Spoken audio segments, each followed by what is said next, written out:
Hello, garden friends. Welcome back to the potting shed. It's a beautifully quiet afternoon here. The air is still just a little bit warm, and if I close my eyes, I can smell the rich, earthy scent of damp compost and the sweet, lingering musk of late summer pollen floating on the breeze. Go ahead and pull up a chair, and maybe pour yourself a comforting cup of tea. Today we're going to talk about a very specific, familiar heartache in the garden. You wait all year for that breathtaking explosion of summer colour, only to be met with a towering bush of empty green leaves. If your hydrangeas are growing aggressively but absolutely refusing to bloom, I want you to know right now, you aren't a bad gardener. You've just been caught in a botanical trap. It can feel incredibly frustrating. We pour our hearts into our soil, expecting those massive domed mop heads, those beautiful complex gradients of chartreuse fading outward into saturated cerulean blue, periwinkle, or deep magenta edges. Instead, we just get a wall of foliage. But please, don't worry. Today we're taking a gentle, strictly science-based look at the physiological and environmental reasons behind flower failure. We are going to diagnose your plants together, without any blame. By the end of our time today, you'll know exactly how to assess your light, correct your soil chemistry, and master the precise pruning your specific hydrangea desperately needs to produce those heavy, water-turgid blooms we all dream about. To begin our diagnosis, we have to understand the botanical blueprint of the plant. Bloom failure is almost always inextricably linked to species misidentification. The genus Hydrangea has over 75 species, but as home gardeners, we usually deal with just a few. The most common culprit for bloom failure is Hydrangea macrophylla, the big leaf or mophead variety. They feature deep, viridian green leaves with a slightly glossy surface and deeply embossed quilted veins. Crucially, they bloom primarily on old wood. That means the buds for this summer's flowers were actually formed late last summer. If those delicate terminal buds are damaged, your plant will grow beautiful leaves, but zero flowers. On the other hand, we have varieties like Hydrangea paniculata and the smooth Hydrangea arborescens. These incredible plants bloom entirely on new wood. They push out fresh green stems in the spring, and at the end of those stems, they form massive flowers. On warm afternoons, you can watch fuzzy native bumblebees vibrating against the tiny central florets, their legs dusted with pale white pollen. Because they bloom on new wood, they are extremely reliable. We also have the stunning oak leaf hydrangea, boasting cinnamon-coloured exfoliating bark and foliage that turns violently crimson in autumn. Knowing which type of hydrangea is sitting in your garden is the very first step to unlocking its blooming potential. Once you've identified your species, we need to conduct a light assessment. The deep shade misconception is a massive reason hydrangeas fail to bloom. People often treat them like hostas. While they absolutely despise scorching afternoon heat, locking a macrophylla in total shade deprives it of the photosynthetic fuel required to build giant inflorescences. They need 4 to 6 hours of gentle morning sun. Panicle hydrangeas demand even more, upwards of 6 to 8 hours of heavy sun to maximize their bloom size and stem strength. If your hydrangea is languishing under a dense oak canopy, transplanting it in early spring to an eastern-facing exposure might be your simple cure. Now, let's talk about a heartbreaking mistake so many of us make, the fall cleanup massacre. As gardeners, we love to tidy up our beds before winter, but homeowners often meticulously cut their macrophylla bushes down to the ground in October, unknowingly amputating 100% of the next season's floral buds. Because of apical dominance, The highest buds release hormones that suppress lower bud growth. When you chop those top buds off, you are literally throwing away next year's flowers. For old wood bloomers, you must only prune immediately after the blooms fade in late August. Use sterilized bypass pruners and only cut the dead stems cleanly down to the base. For your new wood bloomers, like the panicle and smooth hydrangeas, your pruning protocol is wonderfully different. You want to prune these in late winter or early spring, right around March. You can confidently cut these stems back by 1/3 to 1/2 to build a sturdy structural scaffold.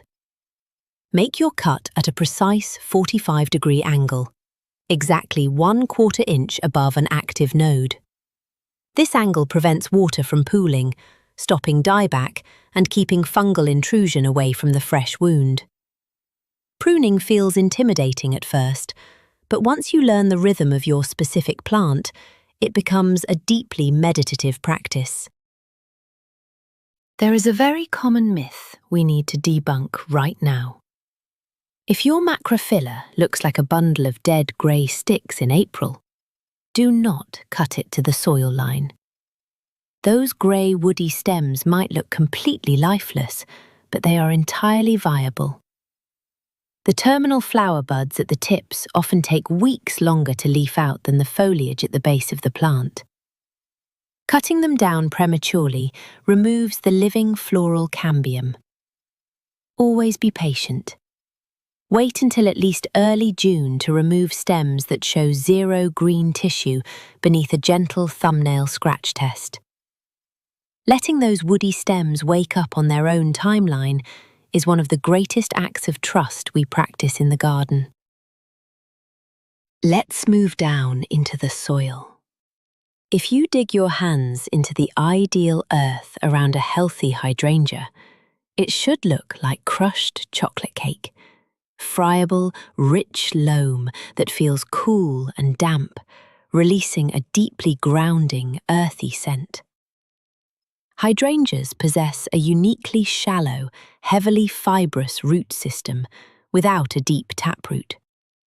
The vast majority of their feeder roots live in the top 6 to 18 inches of the soil profile. This shallow network makes them incredibly susceptible to drought, surface freezing, and root disturbance. They must be planted in wide, shallow holes. Planting them too deep smothers the root flare, leading to crown rot and a complete failure to bloom. Because of these shallow, fibrous roots, they are highly sensitive to accidental nutrient lockout. One of the primary culprits of a bloomless hydrangea is high nitrogen turf fertilizer. If you're fertilizing your lawn nearby, that high nitrogen washes directly into the hydrangea's root zone. The plant excitedly uptakes the nitrogen, forcing massive dark green foliage production, and completely abandons its reproductive blooming cycle. To fix this, in May, gently broadcast a slow-release, organic bloom-boosting fertilizer around the drip line. You want a phosphorus-heavy ratio. Phosphorus provides the immense cellular energy required for the biosynthesis of flower tissues. While we're talking about soil chemistry, we absolutely have to talk about colour. You may have heard the old wives' tale that burying rusty nails or pennies next to your plant makes the flowers turn blue. Let's look at the actual science. Pennies contain copper and zinc, nails contain iron, but hydrangea sepal colour is dictated strictly by the uptake of aluminium. Aluminum is naturally present in most soils, but it only becomes bioavailable to the roots when the soil pH drops below 5.5. To turn those gorgeous mop heads blue, you need elemental sulfur or aluminium sulfate to lower the pH. Rusty nails will do absolutely nothing for your flower colour, I promise. Another major hurdle for our old wood blooming friends is winter bud freeze. If you live in colder zones like 5 or 6 and you've planted a nursery-forced, coastal-adapted macrophylla without a windbreak, the winter can be brutal. Those precious terminal flower buds will die when temperatures plunge below -10 degrees Fahrenheit. The erratic freeze-thaw cycles physically rupture the fragile cellular walls of the dormant flower embryos. To prevent this heartache, we practice a winterization protocol in late November. It's incredibly rewarding to take the time to tuck your garden into bed for the winter, knowing you are safeguarding next year's summer beauty. To protect those dormant buds, construct a simple cylinder of chicken wire right around the drip line of the plant. Pack that cylinder loosely with dry, undecomposed oak leaves or pine straw, and then wrap the exterior securely with horticultural burlap. This creates a cozy, insulated microclimate that shields the terminal buds from desiccating winter winds. When spring arrives and you carefully unwrap your plant, you'll find those precious buds safe, green, and ready to burst into growth. It takes a little extra effort in the autumn cold, but when those giant blue and pink blooms finally arrive in July, you'll be so incredibly grateful you took the time. Finally, let's talk about recognizing everyday plant stress so you don't panic. You might step out on a hot July afternoon and see your hydrangea looking completely wilted, its broad leaves hanging limply in the heat. Midday wilting that recovers entirely by sunset is completely normal transpiration stress. Please, do not overwater them when you see this. Just wait for the evening shade. However, if the wilting persists into the cool mornings, that indicates severe drought or, paradoxically, fatal root rot from drowning in heavy, unamended clay. Paying attention to when the plant wilts is your most valuable diagnostic tool. You also want to keep a gentle eye out for pests. Spider mites cause a dull, bronze-yellow stippling on the leaves, leaving microscopic webbing near the veins. Aphids love to cluster on tender, lime-green new growth. And if you see distinct circular spots on lower leaves with pale ash-grey centres, that's Cercospora leaf spot, a common fungal issue brought on by high humidity. Remember, none of these are failures on your part. Pests, wilt, and weather are just part of the grand journey of gardening. By observing closely and treating gently, we learn to partner with nature instead of fighting it. I hope our time together today has helped demystify these beautiful, sometimes stubborn shrubs. Remember, if you provide the right light, prune at the correct time, offer phosphorus-rich soil, and protect those fragile winter buds, your garden will reward you with a breathtaking, deeply immersive floral display. Thank you so much for joining me in the potting shed. I'd absolutely love to hear what's growing in your garden right now. Let me know in the comments below. If you enjoyed this cozy garden chat, please subscribe so we can continue learning together. Take a deep breath, trust the process, and as always, happy growing.